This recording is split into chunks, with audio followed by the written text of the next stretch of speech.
मेरे गोविंद की चरणों में लगो रहे, संतन की सेवा करे।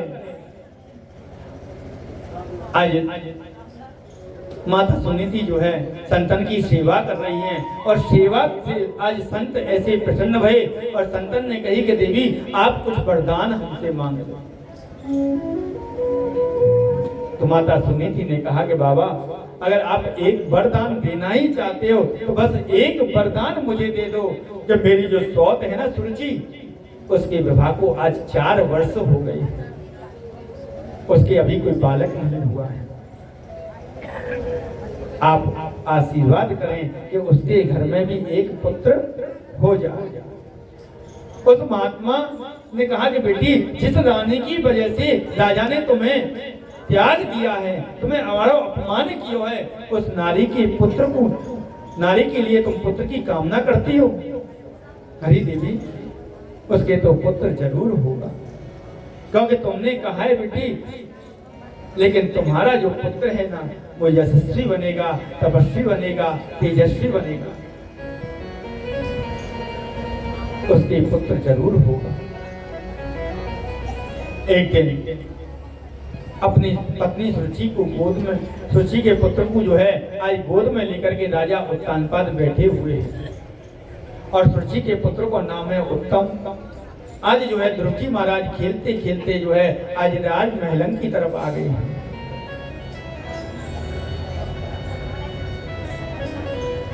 आज जो है खेलते खेलते जैसे ही राजमहलन की तरफ आए और आकर के अपने पिता की गोद में बैठने लगे, पिताजी पिताजी कहते हुए जैसे ही गोद में चढ़ने को हुए और पिता ने ध्रुव को जो है गोद में लेने के लिए जैसे ही हाथ बढ़ाए, लेकिन राजा जैसे ही हाथ बढ़ा रहे थे इतने में छोटी पत्नी जो है ना सुरुचि वो आ गई है और कहने लगी कि तुम्हें इस मंच पर चढ़ने का कोई अधिकार नहीं है। आज माता ने उन्हें डांट दिया है, तुम इस गोद में बैठने के लिए काबिल नहीं हो। आज ध्रुव जी महाराज ने पूछा क्यों, ये क्या ये मेरे पिताजी नहीं हैं? सुरुचि मैया कहने लगी देखो ये तुम्हारे पिताजी तो हैं, लेकिन मैं तुम्हारी माता नहीं हूँ और इस मंच पर बैठने के लिए इनका पिता होना जितना आवश्यक नहीं है जितना मेरा माँ होना आवश्यक है। क्या समझाऊं? आज दूसरी स्त्री के गर्भ से तुमने जन्म लिया है, इसलिए इस मंच पर बैठने का तुम्हारा कोई अधिकार नहीं है, इस गद्दी पर तुम्हारा कोई अधिकार नहीं है। पहले तुम वन में जाओ और जाकर के नारायण की समाधि लगाओ और नारायण की उपासना करो। जब नारायण तुमसे प्रसन्न हो जाए तो उनसे वरदान मांगो और कहना कि प्रभु ऐसा वरदान मुझे दे दो जिससे कि मैं माता सुरुचि के गर्भ में चला जाऊं और नारायण की दिव्य कृपा से जब तुम मेरे गर्भ में जब आओगे तो मेरे गर्भ से जन्म लोगे तो उसके बाद इस मंच पर बैठने के अधिकारी हो जाओगे। तुम इससे पहले इस पर बैठने के अधिकारी नहीं हो। आज ध्रुव जी तो देखते ही रह गए, अपनी माता के बाग बाणों से आहत हो गए ध्रुव जी महाराज और जैसे ही सोते हुए सर्प के कोई डंडा मार देता है, जिस प्रकार सर्प उसे भूल नहीं सकता। आज ध्रुव जी महाराज जोर जोर से श्वास लेते हैं और जोर जोर से श्वास पर श्वास चढ़ रहे हैं और दौड़े दौड़े सुनीति मैया के पास में आए हैं। वो रास्ते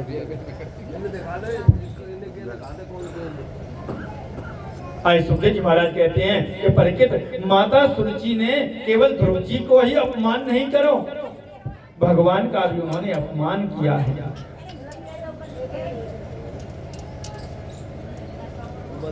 आज चले गए, आज रोते रोते सुनीति मैया के पास में आए हैं। जैसे मैया ने देखो और कहा तो बेटा क्यों रो रही हो? आज ध्रुव जी महाराज कहने लगे कि माँ आप मेरी माँ कहलाने के योग्य नहीं हो, क्या आपके गर्भ से जन्म लेकर के मैंने कोई बड़ी गलती करी है?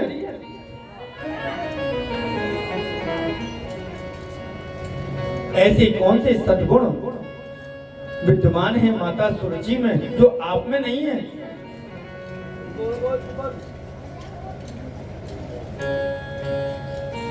किन सद्गुणों के अभिमान की वजह से माता सुरुचि ने आपको अपमान किया है?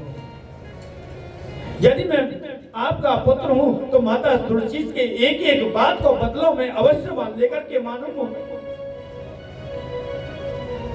सुरुचि मैया ने ऐसा क्यों किया? आज माता सुमति ने ध्रुव जी महाराज को मुंह जो है अपने हाथ से बंद कर दिया है और कहा कि बेटा कभी किसी प्राणी के अमंगल की कामना नहीं करनी चाहिए। आज सुरुचि मैया, सुरुचि का बुरा हो ये तुमने कैसे सोच लिया? मैं सुरुचि से बदला लूंगा ये तुमने ऐसा क्यों कहा? पुत्र, संसार में जो कुछ भी लोग प्राप्त करते हैं अपने प्रारब्ध के द्वारा प्राप्त करते हैं। आई सुरुचि मैया, सुनीति मैया ने जो है आज ध्रुव जी को समझाया और कहा कि देखो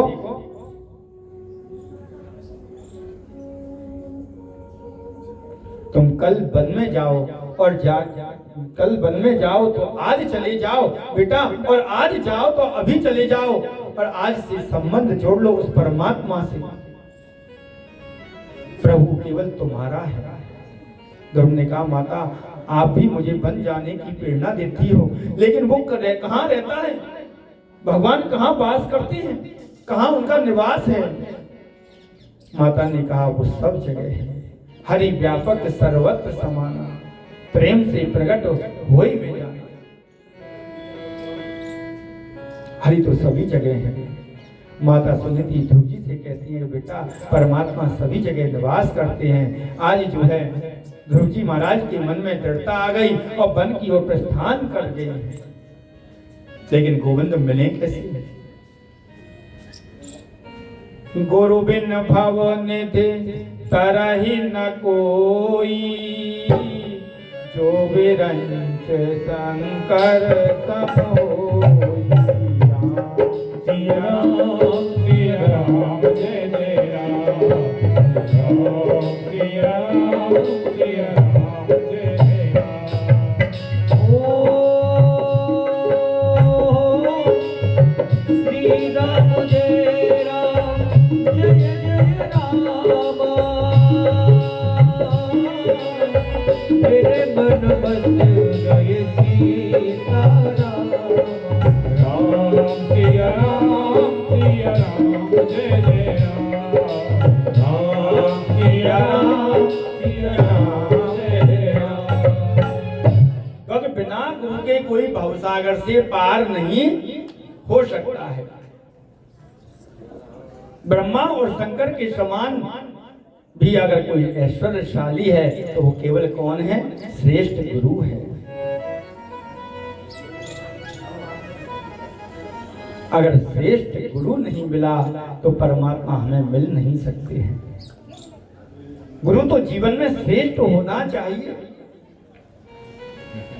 गुरु तो निर्मल अंतःकरण वाला मिलना चाहिए, क्योंकि गा कहते हैं अंधकार को और रू कहते हैं प्रकाश को। तो हमारे हृदय से अज्ञान रूपी जो अंधकार है उसको निकाल करके जो ज्ञान का प्रकाश भर दे वही तो गुरु है। जीवन में गुरु तो अवश्य होना चाहिए। श्रेष्ठ गुरु अगर मिल जाएं ये हमें हमेशा प्रयास करना चाहिए। यदि आपको किसी गुरु पर मन नहीं जमता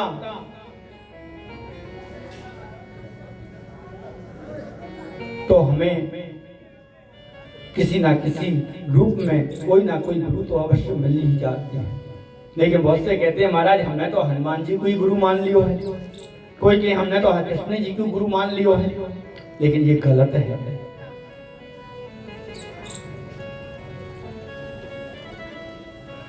केवल श्रेष्ठ ब्राह्मण ही जो कर्म से निपुण हो उसी को ही, गृहस्थ को गृहस्थी से ही गुरु दीक्षा लेनी चाहिए। सन्यासी तपस्वी आदि से गुरु दीक्षित नहीं होना, क्योंकि अगर सन्यासी और तपस्वी से अगर वो गृहस्थ जो है अगर गुरु दीक्षित हो जाते हैं तो वह उसका कल्याण नहीं होता है। ये शास्त्र कहते हैं, शास्त्र में स्पष्ट लिखा हुआ है। केवल एक ब्राह्मण में ही ताकत है जो पापी को भी शिक्षा दे सकता है और सदगृहस्थी को भी शिक्षा दे सकता है। गुरु ऐसा होना चाहिए जिससे कि हम अपने मन की बात को उनसे कह सकें। ऐसा ना हो कि गुरु से मिलने के कार्य तपस्या करनी पड़े कि गुरु जी कब आएंगे और कब मिलेंगे, और गुरु जी के पास पहुंचो गए तो दर्शन ही ना है। ऐसे गुरु से गुरु दीक्षा लेना बेकार है। गुरु वही है जो अपने शिष्य की हमेशा हित के बारे में सोचते रहे, और गुरु वही होता है जो अपनी परंपरा से दीक्षित हो। केवल जो 4 संप्रदाय हैं उन्हीं 4 संप्रदाय से हमारे गुरु दीक्षित हों, और गुरु के बारे में ये भी जानकारी होनी चाहिए कि हमारे गुरु के गुरुजी कौन है, हमारे गुरुजी के गुरुजी कौन है। जैसे कि हम शादी करते हैं ना, तो शादी में भी पंडित जी जब शादी कराते हैं तो दोनों कुलों को साकोचार बोला जाए। साकाचार बोला है, 3 पीढ़ी के नाम लड़की पक्ष के और 3 पीढ़ी के नाम लड़का पक्ष के, कि हम किस कुल से चले आ रहे हैं। ऐसे ही हमें अपने गुरुजी के नाम की पता होनी चाहिए। हमारा संप्रदाय कौन सा है? 4 संप्रदाय, निम्बार्क संप्रदाय, ब्राह्मण संप्रदाय और रामानुज संप्रदाय और गौड़ीय संप्रदाय। इन 4 संप्रदाय में से किसी एक से हमें दीक्षित होना चाहिए। और लेकिन आजकल तो क्या है महाराज, बोले गुरु डोले गली गली हमते दीक्षा लियो, और तुम जाओ चाहे नरक में हमें दक्षिणा। ऐसे गुरु होने चाहिए ना, तो वो अपना ही कल्याण कर पा रहे ना आपको ही कल्याण। बोलो राधे राधे। लोभी गुरु लालची चेला होए नरक में। अरे महाराज हमारे गुरु तो इतने बड़े हैं, इनकी कछु ना कछु काम मिले वो। शिष्य तो सोच रहा है, और गुरु जी कह रहे हैं कि पैसा वाला चेला है या जल्दी कंटी दे दूं। ऐसा नहीं होना चाहिए।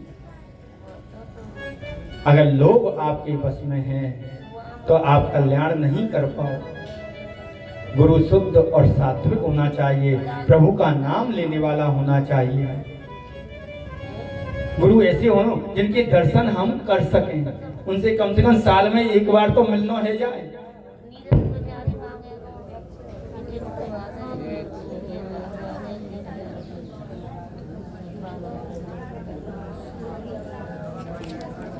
आज ध्रुव जी महाराज ने अपने मन में संकल्प किया कि मैं क्या करूं, मैंने तो अभी तक कोई गुरु बनाई ना है, और बगैर गुरु के मुझे मार्ग कौन बतलाएगा,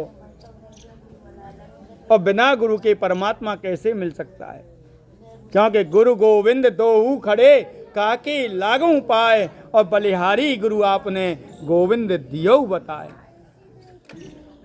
तो गुरु वही है जो गोविंद से मिला दे, और शिष्य भी वही है जो अपने गुरु को अपने गोविंद के दर्शन करा दे। बोलो राधे राधे। ऐसे ना है कि ले जाए के बढ़िया सी कोठी दबाए दे, नहीं। लेकिन आजकल के शिष्य कैसे हैं, नेक भी आते चल दिए, महाराज हम आ रहे हैं।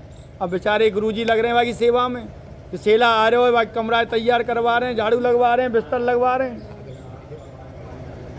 नहीं, गुरु के यहाँ जाओ। हम कभी भी अपने गुरुजी के, हमारे गुरुजी के यहाँ गए हो कभी?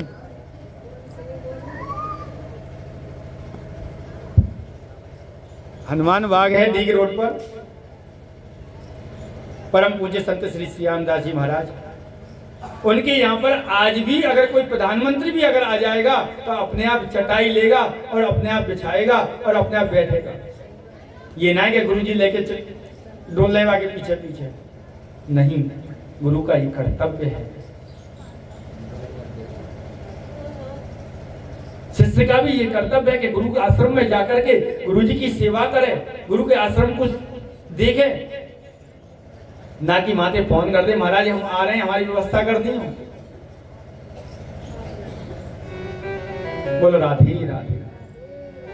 आज ध्रुव जी महाराज जा रहे हैं, मन में चिंतन कर रहे हैं, इतने में नारद जी को आगमन है गयो है। और नारद जी को देख करके आहा, आज नारद जी ने ध्रुव जी को देखो और देखा कि अरे ऐसा शिष्य मिल गयो, ये मेरे बड़े भाग्य की बात है। लेकिन परीक्षा लेकर के तो देखो, पक्को है कि कच्चो है, ये गुरु मंत्र को जाप कर पावेगो कि नहीं कर पावेगो। क्योंकि गुरु मंत्र में जिस ताकत होती है कि वो गोविंद से भी आपको मिला देता है। और मंत्र जो होंगे ना, उन मंत्रों को आपको जागृत करना पड़ेगा, लेकिन गुरु मंत्र को जागृत करने की कोई आवश्यकता होती नहीं।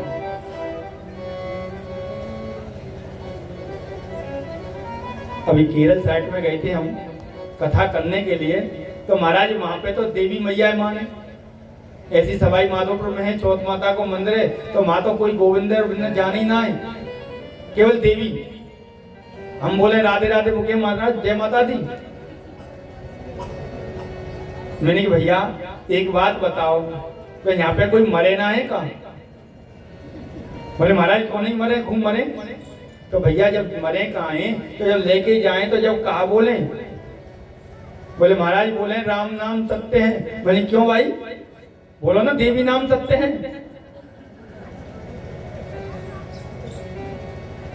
बोले जब क्यों बोलते हो कृष्ण नाम सत्य है? अरे महाराज वो तो नाम सत्य है ना। मैं क्यों, देवी का नाम सत्य क्यों नहीं है भाई? मैंने कि भाई मूर्खो, केवल नारायण में ही जिस ताकत है जो हमें वैकुंठ की प्राप्ति करा सकता है, हमारा कल्याण करा सकते हैं, बाकी किसी देवता में ताकत नहीं है जो हमें वैकुंठ दिला दे। बता दो किसी में भी हो तो। ना तो माता जी में ये ताकत है, ना भगवान शिव में भी ये ताकत नहीं है, ब्रह्मा जी में भी ताकत नहीं है कि जो हमें वैकुंठ दिला दे, हमारे मोक्ष प्रदान कर दे। भागवत में ही कथा आती है बाणासुर की। बाणासुर ने भगवान शिव से जो है एक